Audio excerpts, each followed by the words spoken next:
उनके foreign minister ने भी रिसेंटली स्टेटमेंट भी दिया, वो कहते हैं कि हम पीओके को जल्दी अपना हिस्सा बनाएंगे। POK, which is a part of India, returns to India. This actually is our national commitment. हाँ, डॉक्टर जयशंकर बहुत सोफिस्टिकेटेड हैं, बड़े वेल स्पोकन हैं, he is very sharp, he is brilliant, all of that. जहाँ पे आवाज ऊंची करनी होती है ऊंची कर लेते हैं, जहाँ पे दूसरे को उसकी औकात दिखानी होती है दिखा देते हैं। आज़ाद कश्मीर के जिन जिन मकामात पर पाकिस्तान का झंडा लगा हुआ था, कश्मीरियों ने उन झंडों को उतार दिया है। और कई इंडियन कश्मीरीज जो इंडिया की साइड से देख रहे हैं कि पीओके में क्या हो रहा है, इन्होंने ये भी ट्वीट करी कि जब प्रोटेस्ट हो रहा था ना पीओके में, तो उस प्रोटेस्ट में इंडिया का फ्लैग भी देखा गया। पाकिस्तान का झंडा नीचे उतारा और जो मेन चौक था वहां पे तिरंगा लहरा रहा था। पाकिस्तान ने इसके पीछे रॉ का हाथ बताया है, क्योंकि पीओके में विरोध प्रदर्शन तेज हो गए हैं। बड़े पैमाने पर वहां विरोध प्रदर्शन हो रहे हैं। इतना भी नहीं, पाकिस्तान इतना भी गया गुजरा नहीं है, हमारे पास भी आर्म फोर्सेस है। ठीक है। और इतने सालों से हम लोग ये हमारा तब नहीं कुछ कर सकते जब 47 में आजाद हुए थे, तब पाकिस्तान के पास कुछ भी नहीं था। हाय हाय होए होए, हाय हाय होए होए, बतोबदी बतोबदी बतोबदी बतोबदी। मेरी दुआ है कि ये वीडियो एडिटेड हो, मेरी ये दुआ है कि ये ना हुआ हो पाकिस्तान में। आज़ाद कश्मीर में अगर ये नारे लग गए हैं कि पाकिस्तान से लेंगे आज़ादी, मैं आपको ये बता दूं, आज़ाद कश्मीर पाकिस्तान से पहले का एक आज़ाद मुल्क है। ये क्या मैसेज है? पब्लिक को हम किस तरह से कंट्रोल करने की कोशिश कर रहे हैं एक ऐसे वक्त में जब इंडिया के अंदर इलेक्शंस हो रहे हैं और मोदी वहां पे बार बार ये स्टेटमेंट दे रहा है कि हम आजाद कश्मीर को भी वापस ले आएंगे। जीने का हक दे रहे हैं। कुछ बातें हैं, अगर उनको लगता है कुछ प्रॉब्लम क्रिएट हो रही हैं तो उसको गुफ्तो शनीद के थ्रू वो सॉल्व आउट कर सकते हैं। कौन सा जीने का हक? यहाँ पे कश्मीरियों को खाने के लिए रोटी नहीं मिल रही। जब रोटी नहीं मिलेगी तो फिर जीना मरना कैसा? मेन इंटरेस्ट चाइना का, चाइना जितना हमारा साथ दे सकता कश्मीर को मर्ज करने में और को नहीं दे सकता।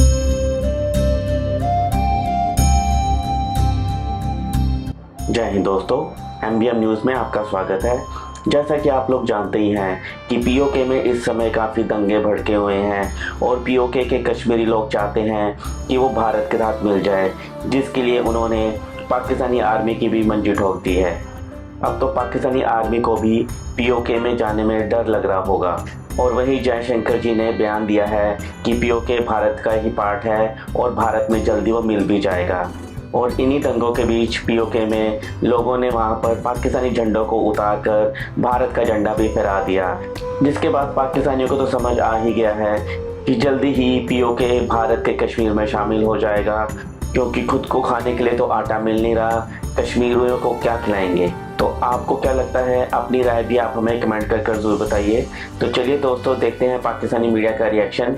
और वीडियो शुरू करने से पहले आपसे रिक्वेस्ट है, अगर आप चैनल पे नए हैं तो चैनल को सब्सक्राइब करके बेल नोटिफिकेशन के बटन को जरूर दबाइए। तो शुरू करते हैं आज का वीडियो। जय हिंद, जय भारत। मुसलसल वहाँ पे एहतजाजी मुजाहिरे हो रहे हैं। पुलिस एहलकार और कश्मीरियों के दरमियान झड़पें हुई हैं। कई पुलिस एहलकार जख्मी हो गए हैं, कई कश्मीरी मारे गए हैं और ये मामलात अभी थमने का, रुकने का नाम नहीं ले रहे। सोशल मीडिया पर एक वीडियो बहुत ज़्यादा ट्रेंड कर रही है, जिसमें देखा जा सकता है कि कश्मीरियों ने कश्मीर से तमाम पाकिस्तान के झंडे उतार दिए हैं। जितने भी आज़ाद कश्मीर में जगह जगह पाकिस्तान के झंडे लगे हुए थे, वो तमाम उन्होंने उतार के फेंक दिए हैं, जो एज आ पाकिस्तानी मेरे लिए काबिले तकलीफ बात है। क्या कहना चाहेंगे आप इस पर? जी बिल्कुल ऐसा नहीं है। अब अगर ये कश्मीरी भाई हमारे बिल्कुल भाई हैं, अगर ये बॉर्डर के दूसरे पार देखें और वहाँ देखें जिनकी हुकूमत है वो उनके साथ क्या कर रहे हैं, तो ये शायद फिर इस चीज़ को समझ सकें कि हमारे साथ जो हो रहा है वो बिल्कुल भी कोई गैर मुनसिफाना नहीं है। हमारे अपने ही लोग हैं, हमने उनको पूरे राइट्स दिए हैं। इवन कि आप अगर मकबूजा कश्मीर वाली साइड पर चले जाएं तो वहाँ पे इंसानी जान महफूज नहीं है। किस औरत मर्द कोई भी उनके हिंदुओं के शर से नहीं बच पा रहा। हम तो उनको पूरा एक जीने का हक दे रहे हैं। कुछ बातें हैं, अगर उनको लगता है कुछ प्रॉब्लम क्रिएट हो रही हैं तो उसको गुफ्तो शनीद के थ्रू वो सॉल्व आउट कर सकते हैं। कौन सा जीने का हक? यहाँ पे कश्मीरियों को खाने के लिए रोटी नहीं मिल रही। जब रोटी नहीं मिलेगी तो फिर जीना मरना कैसा? इंसान की बेसिक ज़रूरत होती है रोटी, कपड़ा और मकान और तालीम। कश्मीरी तो सब उनसे जो है महरूम है। और आपने बात की मकबूजा कश्मीर की, तो मैं आपको बताती चलूँ जाऊँ कि आर्टिकल 370 रिमूव होने के बाद मकबूजा कश्मीर के हालात बहुत ज़्यादा बदल गए हैं। इंडिया सरकार वहाँ पे बहुत डेवलपमेंट कर रही है, वहाँ के नौजवानों को नौकरियाँ दे रही है, वहाँ की ख़वातीन को एम्पावर कर रही है। वहाँ पे IT हब्स बनाए जा रहे हैं, वहाँ पे जो है डैम्स बनाए जा रहे हैं, सिनेमा घर बनाए जा रहे हैं। आज़ाद कश्मीर और मकबूजा कश्मीर का अब कोई मुआवजा नहीं बनता। बिल्कुल आप ठीक बता रही हैं, इंडिया वाले वहाँ पे डेवलपमेंट का बेशक काम कर रहे हैं, लेकिन सबसे पहले सबसे अवलीन तरजीह इंसान की इज़्ज़त होती है। जब इंसान की इज़्ज़त ही महफूज नहीं है ना, तो ये चीज़ें मैटर नहीं करती कि जी वहाँ पे क्या बन रहा है, क्या नहीं बन रहा, क्या हो रहा है, क्या नहीं हो रहा है, ऐसा कुछ नहीं होता। डैम बन जाएंगे, अगर इंसान की जो सेल्फ रिस्पेक्ट है उसको ही वो ज़र्ब करते हैं, तो फिर क्या फ़ायदा ऐसे डैमों का। आपके साथ हमारे साथ आज़ाद कश्मीर नहीं रहना चाह रहा, तो हम किस तरह दावा कर रहे हैं कि मकबूजा कश्मीर को हमने आज़ाद करवाना है और पाकिस्तान के साथ इल्हाक करवाना है? किस मुँह से हम ये आज बात कर रहे हैं? आज़ाद कश्मीर में पाकिस्तान के झंडे उतारे जा रहे हैं। मैं आपको फिर ये बात कह रही हूँ कि एज अ पाकिस्तानी मेरे लिए ये बड़ी काबिल तकलीफ बात है कि आज़ाद कश्मीर जिसे पाकिस्तान की शाहरग कहा जाता था, आज वहाँ से पाकिस्तान के झंडे उतारे जा रहे हैं, और ये मेरे लिए बड़ी काबिल जो है तजलील बात है। जी बिल्कुल, ये हर पाकिस्तानी के लिए, आपके लिए नहीं, काबिल तजलील बात है। लेकिन कुछ भी प्रॉब्लम्स हों, जो भी हो, उनको मिल बैठ के हल किया जाता है, ना कि तमाशा करके, लोगों को नुकसान पहुंचा के, प्राइवेट लोगों को नुकसान पहुंचा के, सरकारी अमलाक को नुकसान पहुंचा के, अपनों की जान गंवा के, दूसरों की जान लेके, ये कोई हल नहीं है। डॉक्टर एस जयशंकर, भारत के विदेश मंत्री। किसी ने पूछा उनसे अभी हाल फिलहाल में, कल की बात है, लोगों ने बात करी, कह रहे डॉक्टर साहब आपको क्या लगता है, आपको क्या लगता है जो पीओके में फसाद हो रहा है, कितने लोग मार दिए, मीडिया पाकिस्तान का 3 बता रहा है, रेंजर्स ने फायर कर दिया, पुलिस ने फायर कर दिया, ये हो क्यों रहा है? ये जो कल भारत में हम देखते थे, जो हम श्रीनगर में देखते थे, जो अपने कश्मीर में देखते थे, ये वहां पे हो रहा है। क्या आपको लग रहा है कि ये लोग भारत से मिलना चाहते हैं जो पीओके के हैं या फिर गिलगित बाल्टिस्तान के हैं? क्या ये बिल्कुल परेशान हो गए? डॉक्टर जयशंकर ने बड़ा खूबसूरत सा जवाब दिया।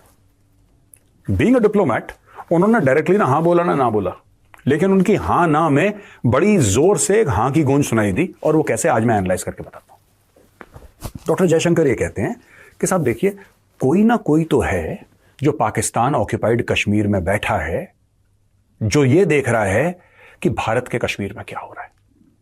कोई ना कोई तो है, और ये जो कोई ना कोई है वो ये देख रहा है कि यहां पे कितनी फैसिलिटीज मिल रही है इंडिया में, वो ये देख रहा है कि किस तरीके से यहां पे कानून नाफिज है। वो बंदा बैठ के ये देख रहा है कि भारत में जस्टिस है, भारत में लॉ एंड ऑर्डर है, भारत में तरक्की है, भारत में ये सब चीजें हैं जो कि पाकिस्तान ऑक्यूपाइड कश्मीर और गिलगित बाल्टिस्तान में नहीं है। और ये लोग हैं कौन? इनकी आपस में बातें होती हैं, इनके व्हाट्सएप कॉल्स होते हैं, और बाय गॉड एक दूसरे से पूछते हैं। दोस्तों, यही जो डॉक्टर जयशंकर साहब बोल रहे थे, ये लोग आपस में बातचीत करते हैं कि तुम्हारे यहां पेट्रोल कितना है, हमारे यहां तो इतने का है। तुम्हारे यहां बिजली पर यूनिट कितनी है, हमारे यहां इतनी है। तुम्हारे यहां सब्जी कितने की है यार, हमारे यहां इतने की है। तुम्हारे यहां स्कूल की फीस कितने की है, स्कूल कितना दूर है, कितना अच्छा है, हमारे यहां। ये सब कंपैरिजन होते हैं। और दोस्तों, जब कंपैरिजन होते हैं ना, आप घर में देख लीजिए, 2 सगे भाइयों के बीच में जब कंपैरिजन होते हैं तो खटास हो जाती है। ये पूरा जो मामला है वहां पे टैक्स वैक्स का, यही डॉक्टर जयशंकर बार बार बोलते हैं कि इनके बीच में बातें हो रही हैं, इनके बीच में बातें हो रही हैं। तो जिसको भी ये लग रहा है कि यार यहां से फौजें चढ़ दौड़ेंगी, यहां से फौजें पहुंच जाएंगी मुजफ्फराबाद, उनकी जरूरत ही नहीं है। वहां के खुद के लोग जब ये कह रहे हैं कि भाई हमसे माफी मंगवा लो, हमें पाकिस्तान के साथ नहीं रहना, तिरंगा चढ़ा दिया भाई, तिरंगा चढ़ा दिया उन लोगों ने। पाकिस्तान का झंडा नीचे उतारा और जो मेन चौक था वहां पे तिरंगा लहरा रहा था।